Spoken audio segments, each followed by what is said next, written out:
আপনি কি জানেন, এক বাচ্চা থানায় ফোন করে বলল, হ্যালো এটা কি থানা? পুলিশ বলল, হ্যাঁ এটা থানা। বাচ্চা বলল, আপনি কে বলছেন? পুলিশ বলল, আমি ওসি বলছি। বাচ্চা বলল, আপনার হাতে লাঠি আছে? তখন পুলিশ বলল, হ্যাঁ আছে। বাচ্চাটি বলল, তাহলে ওইটা নিজের পেছনে ঢুকিয়ে নিন। ফোন কেটে গেল। ওসি সাহেব চুপ করে রইলেন। একটু পরে আবার ফোন রিসিভ করতেই প্রশ্ন। বাচ্চা বলল, হ্যালো এটা কি থানা? পুলিশ বলল, হ্যাঁ এটা থানা। বাচ্চা বলল, আপনি কে বলছেন? পুলিশ বুঝতে পারলো সেই বিচ্ছুটাই আবার ফোন করেছে।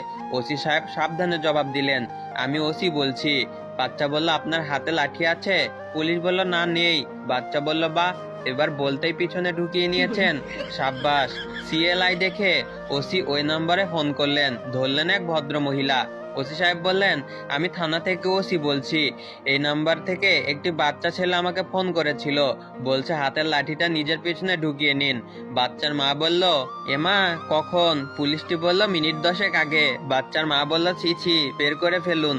বাচ্চাদের কথা কেউ কি সিরিয়াসলি নাই? শুধু শুধু 10 মিনিট কষ্ট পেলেন। বাড়ি গিয়ে একটু মলম লাগিয়ে নিবেন।